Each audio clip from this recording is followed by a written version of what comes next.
tabi'ahum bi ihsan ila yaumiddin. Rabbi shrah li sadri wa yassir li amri wahlul 'uqdatam min lisani yafqahu qawli. Allahumma arzuqna fahman nabiyyin wa hifdhal mursalin wa ilhamal malaikatil muqarrabin wa hdina bi hidayatil 'arifin. Allahumma rabbi yassir wa la tu'assir fa inna taysira kulli 'asirin 'alayka yasir. Allahumma rabbi tammim bi khair, amma ba'd. Alhamdulillah, syukur pada Allah Subhanahu wa taala, pada malam ni kita dapat sama-sama berada di dalam majlis ilmu.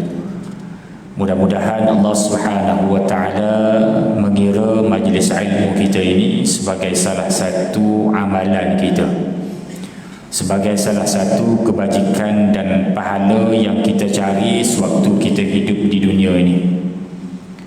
Seperti mana kita sudah maklum bahawa majlis ilmu ini merupakan salah satu daripada majlis yang mendapat naungan rahmat Allah, yang Allah Subhanahu wa taala berikan ketenangan, yang Allah Subhanahu wa taala berikan keistimewaan yang tertentu kepada kita. Jadi tuan-tuan yang dirahmati Allah Subhanahu wa taala, maka insya-Allah malam ni kita akan sambung perbincangan kita dalam kita membahaskan perkara berkaitan dengan fiqh ibadah, berkaitan dengan fiqh ibadah, yang mana kita masih lagi berada pada rukun yang ketujuh daripada kitabus salah, bab sifatis salah. Kitab sembahyang, tajuknya perbincangan berkaitan dengan sembahyang di dalam perkara yang berkaitan dengan sifat-sifat sembahyang. Baik, tuan-tuan yang dirahmati Allah Subhanahu wa taala, rukun yang ketujuh ialah berkaitan dengan sujud. Tuan-tuan mungkin masih ingat lagi perbincangan yang telah kita sebut dan telah kita sentuh di dalam pertemuan yang lalu. Baik, tuan-tuan yang dirahmati Allah Subhanahu wa taala, kita sambung di penghujung tajuk ini. Kata musannif rahimahullahu taala, wa nafa'ana bihi wa bi'ulumihi wa ja'alana minal mukhlisin bi qira'atihi, qala thumma yada'u jabhatahu wa anfahu makshufan lilittiba'i aidan.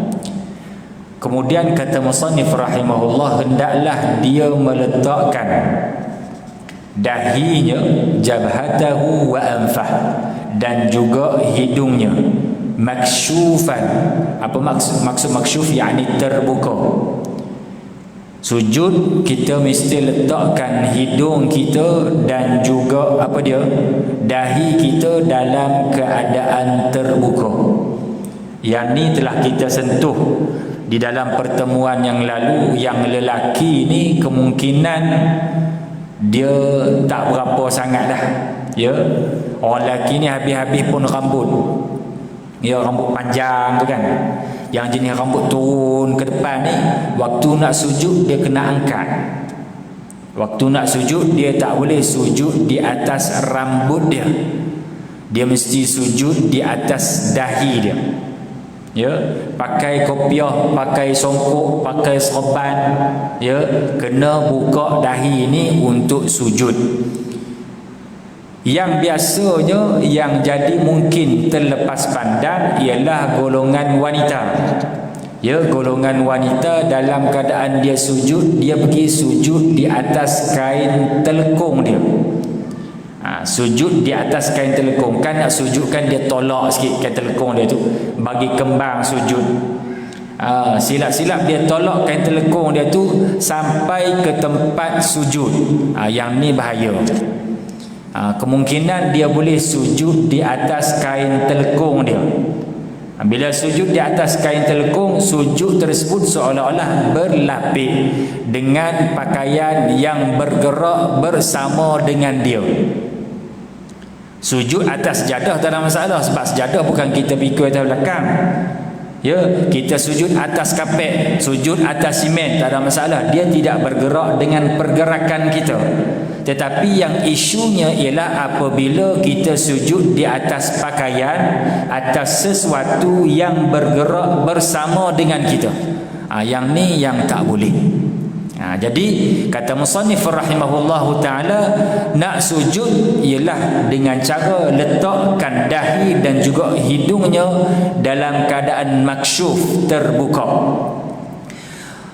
Falau khalafat tartib jabhatahu wa anfah. Yang ni dia sebut seolah-olah di sini ada aturan dia. Letak dahi dulu, kemudian barulah letak hidung. Nak sujud ni, kita tuan-tuan sujud letak hidung dulu ke letak dahi dulu? Dia bergantung Ustaz. Kalau kita orang Asia ni biasanya letak dahi dululah, hidung lambat sampai. Kalau jenis hak hidung panjang tu kan, hak jenis panjang tu biasanya dia jumpa hidung dulu. Sebelum jumpa dahi, dia jumpa belaga hidung dulu. Itu jenis hidung panjang. Kita ni sujud hidung kadang-kadang tak jumpa lagi, tak mana. Tak berapa nak panjang sangat, tak berapa nak mancung sangat. Jadi di sini dia sebut caranya macam mana. Sujud letak dahi dulu, kemudian barulah letak hidung. Baik. Dia kata kalau falau khalafat tartib, kalaulah dia ni menyalahi aturan tersebut, susunan tersebut, dia pergi letak hidung dulu barulah letak dahi. Aw iqtasara 'alal jabhah, ataupun dia hanya letak dahi sahaja, hidung tak letak, maka apakah hukumnya? Hukumnya adalah makruh. Ini kata Al-Khatib Asy-Syarbini. Al-Khatib Asy-Syarbini menyatakan bahawa hukumnya makruh, dan benda ini seperti mana yang disebutkan sendiri oleh Al-Imam Asy-Syafi'i di dalam kitab Al-Um. Ya, dalam kitab Al-Um pun sama sebut benda ni, hukum yang sama. Maknanya kalau nak letak dahi dulu baru hidung. Kalau letak hidung dulu baru dahi, ataupun letak dahi dulu, dahi saja tanpa hidung, hukumnya makruh. Ni kita bincang ni bukan lagi bab sah ataupun tidak. Ini bab dalam keadaan manakah yang lebih baik. Ya, ada setengah orang dia letak dahi saja, hidung tak letak, tak ada masalah, boleh, tapi hukumnya makruh. Ya.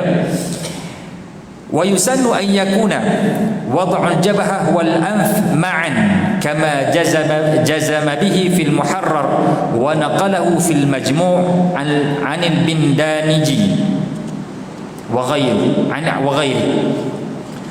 Dan ada setengah ulama mengatakan bahawa boleh untuk kita letak sekali, beserta, sekaligus dahi dan juga hidung. Dahi dan juga hidung boleh untuk kita letak sekaligus. Ada yang letak sekaligus kan, sujud kena dah terus hidung dengan dahi, tak ada masalah.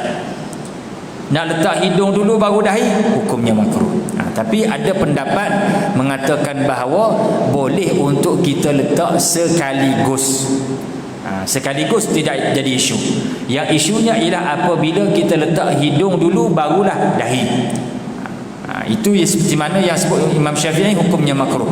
Wa in qala fi mawdi'in akhar minhu 'an Syekh Abi Hamid huma ka'adwin wahid yuqaddim ayyuhuma syaa.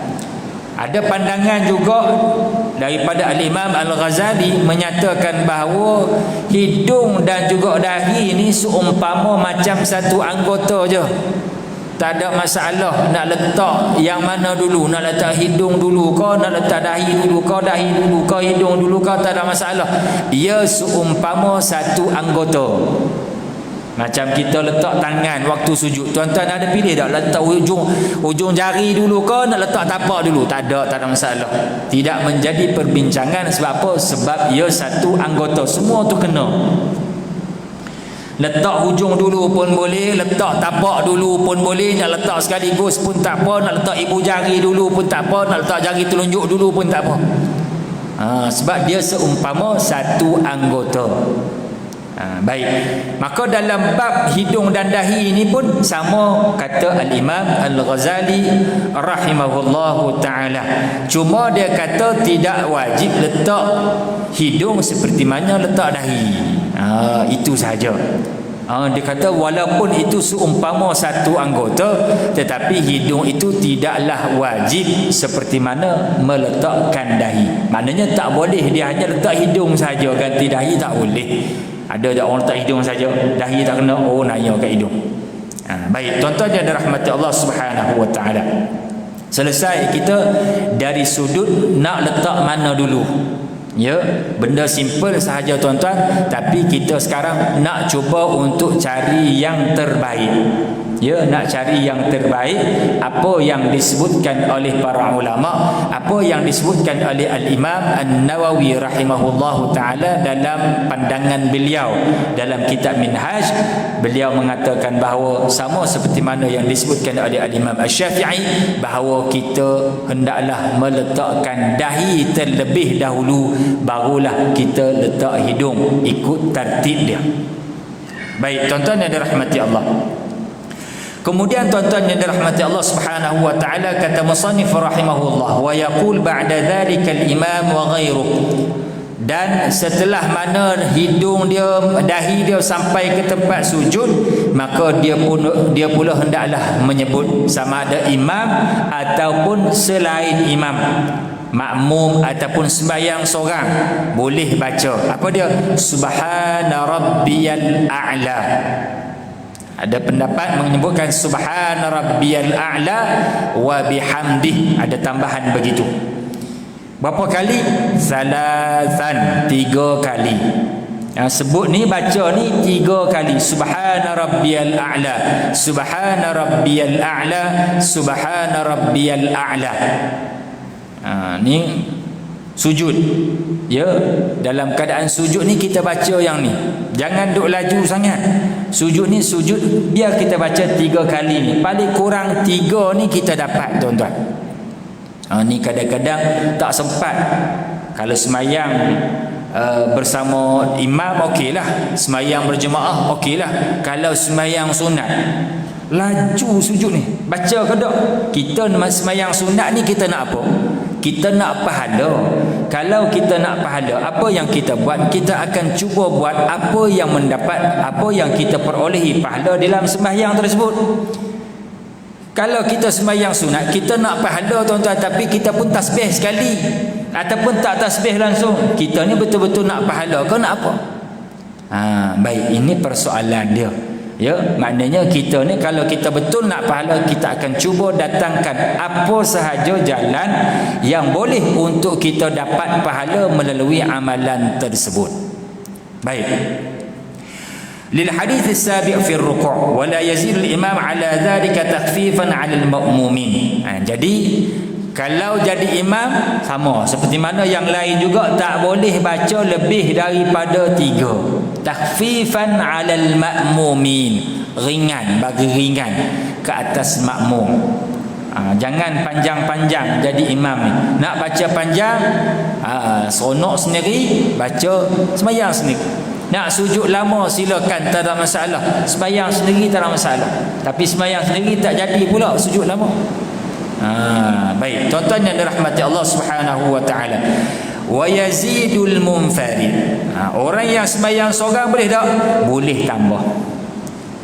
Ataupun bagi imam-imam yang sememangnya dia makmum, dia redha dengan dia. Dia ni imam ni, kalau dia jadi imam, memang kami nak dia sujud lama. Dia sujud lama, tak ada masalah, kami redha dengan dia, kami setuju dengan dia. Contohnya kalau sembahyang tasbih, kita sembahyang tasbih kan makmum dah tahu. Sembahyang tasbih kan kena tasbih dalam sujud 10 kali. Subhanallah walhamdulillah wala ilaha illallah wallahu akbar. Tiba-tiba dia komplain, apalah imam ni tak reti. Tu dia yang tak reti.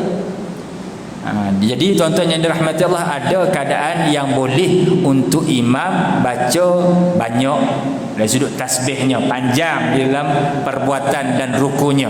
Ada keadaan-keadaan dia yang tertentu. Baik, tuan-tuan yang dirahmati Allah Subhanahu wa taala. Kemudian boleh baca juga al-munfarid dan juga imam yang diredai untuk dia baca panjang ni. Apa dia bacaan dia? Baca dengan Allahumma laka sajadtu wa bika amantu wa laka aslamtu sajada wajhi lilladhi khalaqahu wa sawwarahu wa syaqqa sam'ahu wa basarah tabarakallahu ahsanul khaliqin.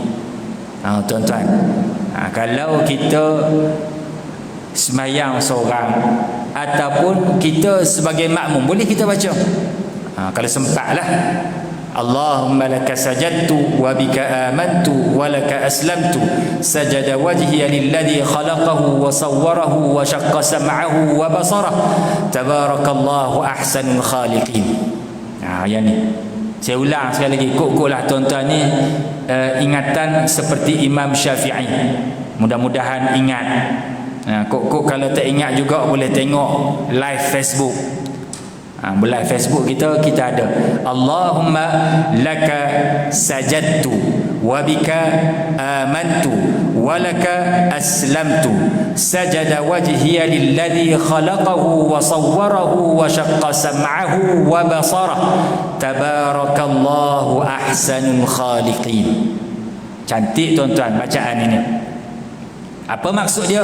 Allahumma, ya Allah, laka sajadtu, hanya keranamu aku sujud, wa bika amantu, denganmu aku beriman, wa laka aslamtu, hanya kepada engkau aku menyerah diri ya Allah. Sajada wajhi lilladhi khalaqahu wa sawwarah, wajahku telah sujud bagi yang menjadikannya dan juga yang telah membentuknya. Wa syaqqa sam'ahu wa basarah, dan menjadikan pendengarannya dan penglihatannya. Tabarakallahu ahsanul khaliqin, maha suci Allah, ahsanul khaliqin, Tuhan yang sebaik-baik pencipta. Cantik tuan-tuan kalau kita boleh baca doa ini ketika mana kita sujud. Ini sebagai penambah, apa dia? Tambah khusyuk kita di dalam sembahyang kita. Allahumma laka sajadtu wa bika amantu wa laka aslamtu sajada wajhiya lilladhi khalaqahu wa sawwarahu wa syaqqa sam'ahu wa basarah tabarakallahu ahsanul khaliqin. Agak-agak ingat dah tuan-tuan? InsyaAllah kan, insyaAllah kita dah sebut bahasa Arabnya, kita dah terjemah dah. Mudah-mudahan boleh ingat dan boleh amal.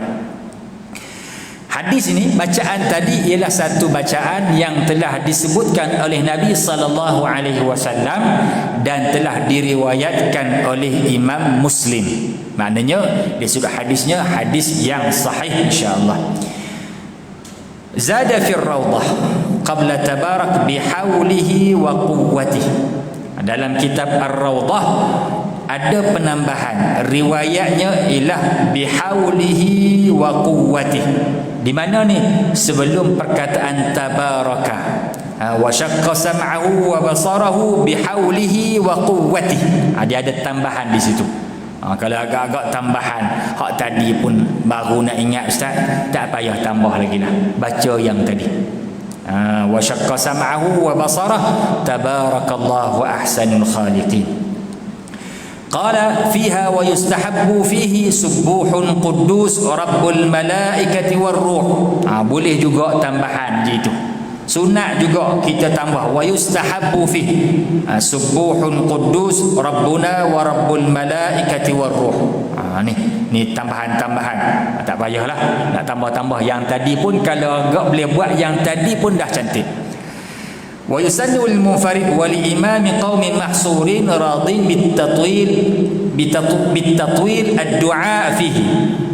Dan boleh juga bagi orang yang sembahyang seorang diri ataupun bagi imam yang diredai untuk dia baca panjang itu untuk apa? Berdoa di dalam sujud. Sujud yang mana-mana sujud pun boleh.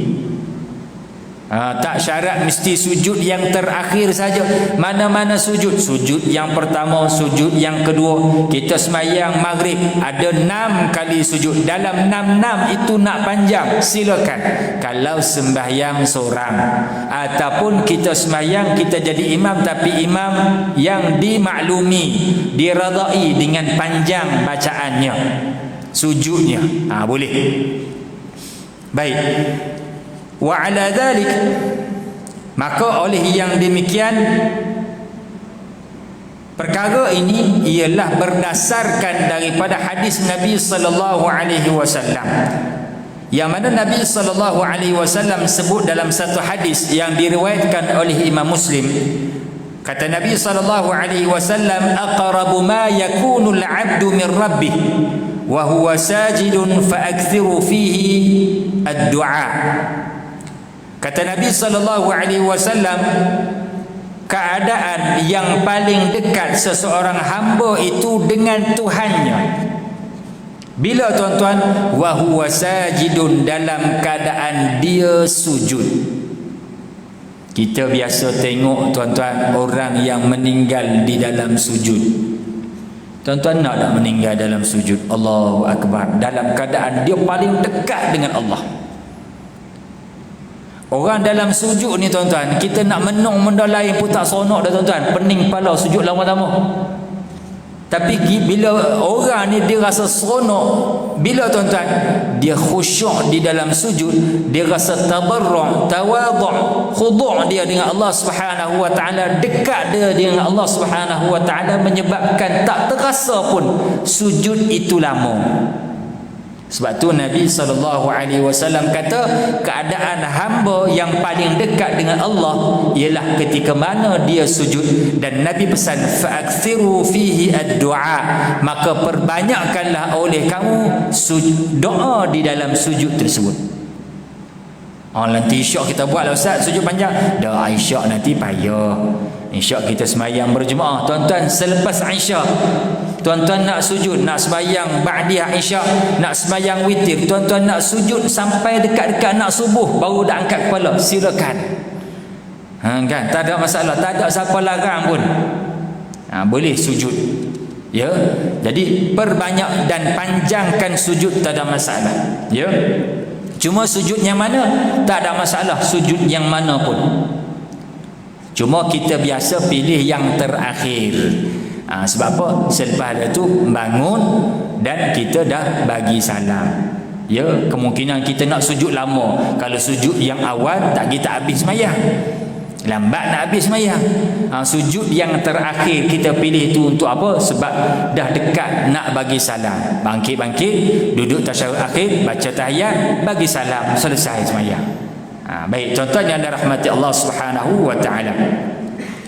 Dan telah sabit bahawa Nabi sallallahu alaihi wasallam pernah berdoa di dalam sujudnya. Apa kata Nabi sallallahu alaihi wasallam?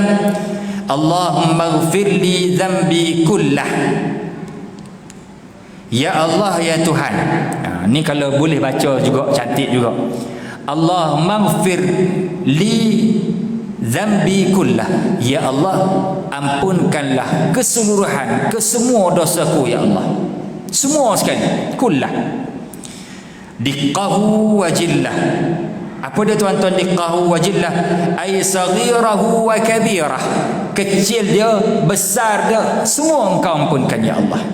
Wa awwalahu wa akhirah, awalnya dan akhirnya. Wa alaniyatahu wa sirrah, sama ada yang jelas-jelas, yang nampak-nampak, yang zahirnya. Kata perbuatan itu merupakan dosa, engkau ampunkan juga, ya Allah. Wa sirrah, dan juga dosa-dosa yang tersembunyi. Ada tak dosa yang tersembunyi? Ada dosa yang kita buat seorang-seorang.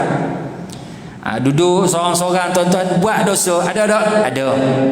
Maka tuan-tuan yang dirahmati Allah, dosa ni pun kita minta ampun dengan Allah. Kita ni kadang-kadang rasa berdosa tu bila benda itu jelas, orang nampak. Kita lakukan depan orang, melibatkan orang, maka kita nampak itu dosa. Tapi kalau dosa seorang-seorang, seolah-olah tidak berdosa, tuan-tuan. Jadi yang tu pun kita minta ampun. Sebab apa? Allah Subhanahu wa taala tahu kedua-duanya sekali. Sama ada yang jelas, yang nyata, yang terang-terang, ataupun yang dilakukan secara tersembunyi. Kemudian Nabi sambung lagi, Allahumma inni a'udzu biridhaka min sakhatik. Ya Allah, ya Tuhan, aku berlindung dengan keredaanmu, ya Allah, daripada kemurkaanmu. minta lindung, minta Allah Ta'ala lebihkan kasih sayang sampai Allah Ta'ala tak marah, tak turunkan kemurkaan kepada kita. Wa bi'afwika min 'uqubatik, dan keampunanmu daripada balasan iqabmu ya Allah. Wa a'udzu bika minka, dan aku berlindung denganmu ya Allah daripada kemurkaanmu ya Allah. La uhsi thana'an 'alaika anta kama athnaita 'ala nafsi, tidak terhitung, aku tidak mampu untuk menghitung kepujian ke atasmu ya Allah. Tidak aku mampu untuk menghitung segala pujian ke atasmu ya Allah, seperti mana kamu memuji ke atas dirimu ya Allah. Maknanya kita kemuncak pujian yang kita tak boleh dah nak puji Allah. Tara mana lagi kita nak puji, tak mampu dah untuk kita puji seperti mana Allah Subhanahu wa taala sendiri memuji diri dia. Wa ya'til ma'mum bima amkanahu min dhalik min ghairi takhalluf. Ini saya sebut tadi. Dan makmum boleh untuk dia datangkan benda ni. Yang tadi kita sebut kalau dia sembahyang sorang ataupun dia jadi imam dalam keadaan makmum tahu. Tapi bagaimana pula kalau dia jadi makmum? Jadi makmum boleh untuk dia baca doa-doa yang tadi. Min ghairi takhalluf, tanpa dia tertinggal. Takhalluf daripada takhalluf anil imam, tertinggal daripada imam. Sebab tuan-tuan yang dirahmati Allah, kita tidak boleh terpisah dengan imam lebih daripada 2 rukun. Ustaz biasa dengar 3 rukun panjang, iaitu bab lain. Yang ni 2 rukun. Tak boleh kita terpisah saja-saja. Kita dah dapat tamakninah tuan-tuan, kemudian kita pergi saja baca panjang pula tuan-tuan. Bacalah malam ni belajar. Tak boleh lebih daripada 2 rukun. Tak kira lah rukun pendek ke rukun panjang ke, tak kira. Yang tu nanti insya-Allah kita bahas dalam perkara yang berkaitan dengan bab tajuk masbuk dan juga muwafiq. Masbuk muwafiq nanti insya-Allah kita akan hurai berkaitan dengan perkara tersebut. Baik tuan-tuan yang dirahmati Allah Subhanahu wa taala. Kemudian kata musannif rahimahullah, wa yad'u yadayhi fi sujudihi hadwa mankibaihi ay muqabilahuma lil ittiba'. Dan hendaklah dia meletakkan 2 tangannya fi sujudihi, di dalam sujudnya, bertepatan dengan bahunya. Kita dah sebut dah hari tu kan, tangan ni sujud ni nak letak di mana? Dia sama seperti mana kita takbir. Kita letak tangan macam mana? Macam itulah tuan-tuan. Hadwa mankibaihi, bertepatan dengan bahu. Ni bahu kita. Jadi sujud pun kita letak dalam keadaan yang sama. Rawahu Abu Daud wa sahhahahu al-musannif. Hadis ini, perkara ini telah diriwayatkan oleh Abu Daud. Wa yantashiru asabi'ahu madmumatan, dan hendaklah dia menghulurkan tangan dia ni, asabi'ahu, jari-jari dia ni, madmumatan. Madmumah yakni dalam keadaan rapat, bukan renggang macam tu. Sujud tangan renggang macam tu, letak macam tu. Bukan letak macam tu, rapatkan. Madmumah macam ni, rapatkan jari jemari kita ni, rapatkan. Wa maksyufatan, dan terdedah. Sebab apa terdedah tuan-tuan? Ini dalam mazhab Syafi'i tak ada masalah. Kalau kita apa? Kita dah sebut dah itu sebenarnya. Kalau kita pakai sarung tangan.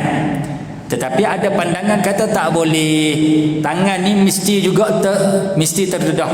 Kalau pakai sarung tangan tak sah sujud. Ada pandangan begitu. Ya, di dalam mazhab yang lain, mazhab Syafi'i tak ada masalah. Boleh kita pakai sarung tangan. Ya, orang perempuan setengah-setengah tu pakai sarung tangan. Ataupun kita berada di negara sejuk. Siapa lagi pakai sarung tangan? Tuan-tuan, goalkeeper.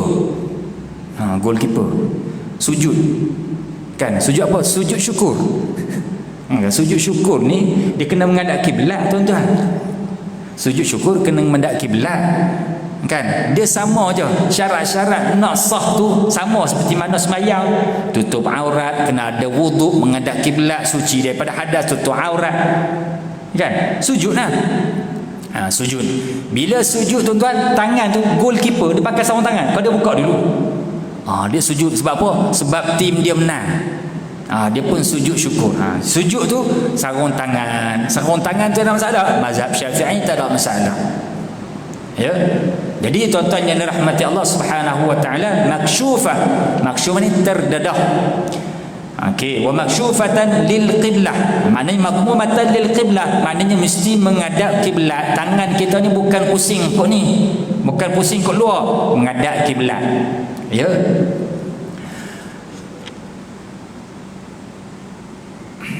Wa yufarriq rukbatayhi wa baina qadamayhi qadra shibrin.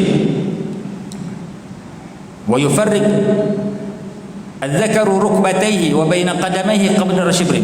Okey, dan orang lelaki ni dalam masalah sujud macam mana? Dia memisahkan di antara dua lutut dia. Wa baina qadamayhi, orang lelaki dia asingkan lutut, jangan dok belaga paha macam tu sujud, rapat sujud. Bukan, dia kena asing, pisahkan. Orang lelaki sujud dia macam mana? Dia pisahkan di antara dua paha tu, dua lutut tersebut, dan juga apa lagi? Qadamaihi wa baina qadamaihi, dua kaki dia. Kadar macam mana? Qadra shibrin, sekadar sejengkal. Jangan pergi lebar sangat. Ni lebar tak mamau tuan-tuan. Paha bila lebar ni, kalau hak tengah tu tak lebar, dia jadi huduh. Saya tengok tak, kalau lebar sini, hak lutut ni kadar sejengkal boleh tak? Tak boleh, dia kena kembang juga. Jadi terkangkang tuan-tuan. Tuan-tuan cuba bayangkan macam mana duduk. Kan? Kalau lebih sampai sejengkal, dua jengkal antara dua kaki ni, apa jadi? Jadi terkangkang. Kena pula jenis tak pakai seluar dalam, huduh tuan-tuan. Allahu Akbar. Jangan duk bayang, saya cerita je ni. Ya, kalau bayang tak boleh tak lalu tuan-tuan. Ya. Jadi sebab tu nak sujud kaki ni macam mana? Kadar sejengkal cukup kadar sejengkal. Kalau kita berdiri pun agak-agak kita berdiri, tubuh kita ni macam mana kan? Setengah orang ni dia berdiri ikut dia tak macam mana? Bahu kita ni dengan kaki kita ni dia selari. Keadaan kita letak, dia tak boleh nak kembang sangat. Kalau kembang jadi terkangkang, kalau rapat sangat jadi kuncup sangat. Dia sama dengan bahu. Sama dengan bahu tu cantik, singkat, lebih kurang. Kalau yang jenis kangkang, kangkang jenis dia macam tu. Kan? Kalau nak sujud, dia sujud kena jangan bagi rapat sangat, jangan bagi kangkang sangat, rapatkan sikit. Rapatkan kadar, bukan rapat belaka, kadar sejengkal. Sama juga dengan lutut. Ya, itu cara dia. Untuk siapa? Untuk orang lelaki. Dan hendaklah dia mengangkat perutnya daripada pahanya. Jangan duk rapat. Ustaz, tak boleh Ustaz, saya dah sarat dah ni. Orang lelaki sarat pun ada juga. Orang lelaki ni pun sarat. Sebab apa? Allahu Akbar. Dia mengandung tak, dia pun tak datang-datang. Jadi rapat macam mana? Hak tu kejadian dia macam tu.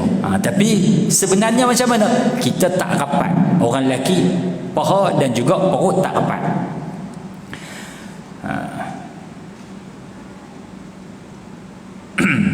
Dan begitu juga sikunya daripada apa ni? Lambung dia ni, jambai. Dia kena buka, bukan rapat. Buka. Buka ni bukan kadar buka langsung. Buka sekadar buka. Fi ruku'ihi wa sujudihi, sama juga. Kan? Buka, kembangkan sedikit. Jangan kembang langsung. Jangan letak jauh sangat. Letak tangan ada tempat letak dan kita buka sedikit di antara siku dan juga kita punya rusuk ni. Bagi kembang sikit.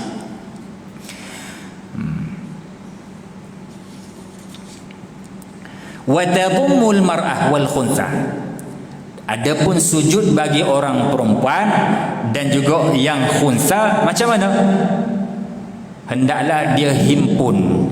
Himpun tu macam mana tuan-tuan? Maknanya yang tadi orang lelaki dia renggang-renggang, sujud dia kaki dia renggang, orang perempuan dirapatkan.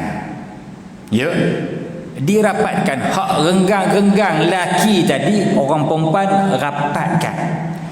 Wa huwa min ziyadati 'ala al-muharram ba'daha ila ba'din fi ruku'ihima wa sujudihima.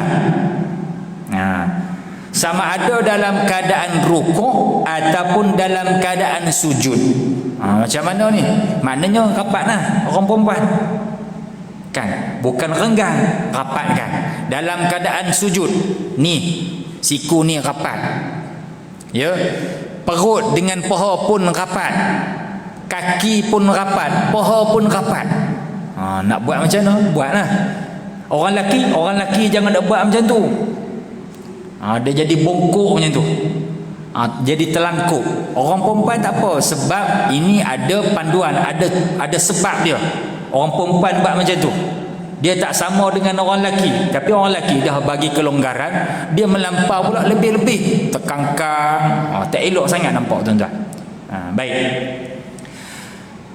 li'annahu astaru laha wa ahwatu lah.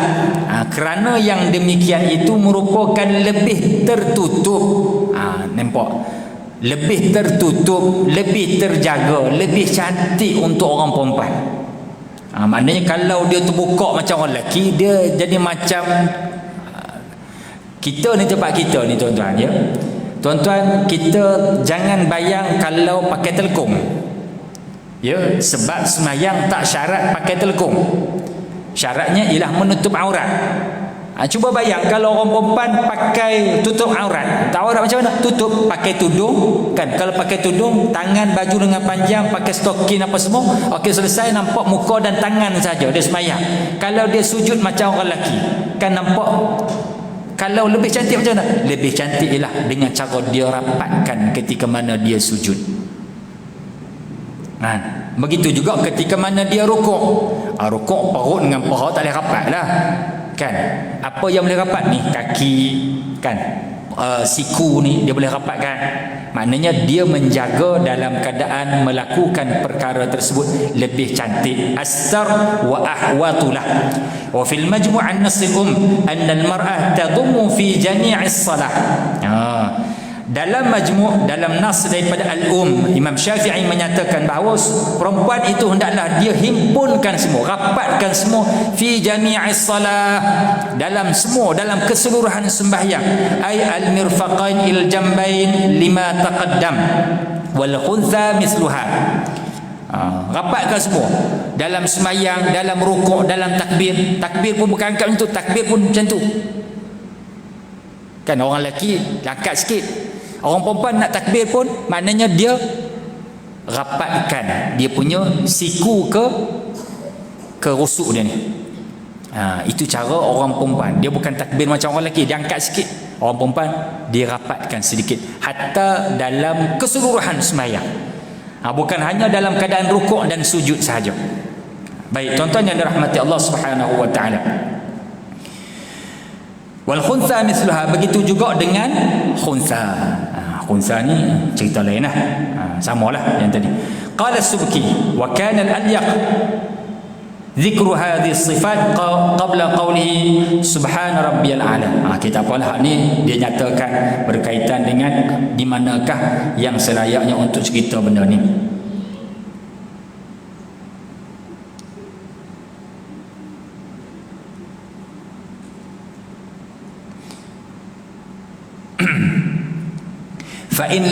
فإن لحقه مشقة بالاعتماد على كفيه, dan maka sekiranya dia rasa susah bil-i'timad ala kaffaihi, untuk dipegang, dia bertekan terhadap dengan dua tapak tangan dia ketika mana sujud.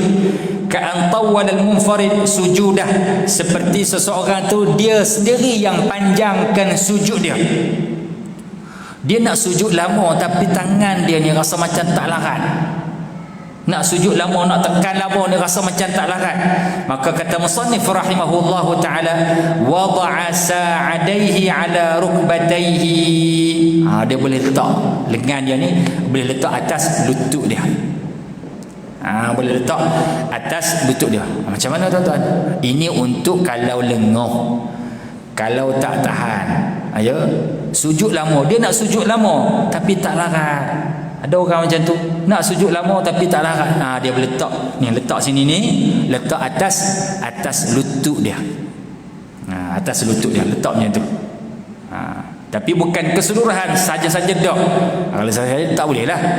Ni kan tidak mendatangkan ni afdal. Datangkan ni afdal, lengah, okey, barulah kita letak. Ataupun kita semayang, kita jadi makmum. Imam tu orang tahu dah. Sujud lama, contoh kita semayang khusuf ataupun gerhana matahari ataupun gerhana bulan. Gerhana matahari, gerhana bulan ni sebenarnya semayangnya bacaannya panjang, tuan-tuan. Bacaannya panjang. Nabi SAW semayang sampai kepada peringkat habis gerhana. Habis gerhana, tuan-tuan. Panjang lah. Kalau kita baru ni, tuan-tuan, nak mula pukul berapa kan? Gerhana bawah ni lah, gerhana bulan bawah ni, mula lepas asar, habis kat Isyak. Panjang. Kalau kita sembahyang pas maghrib, dekat Isyak pun habis. Hak sembahyang saja, Allahu Akbar.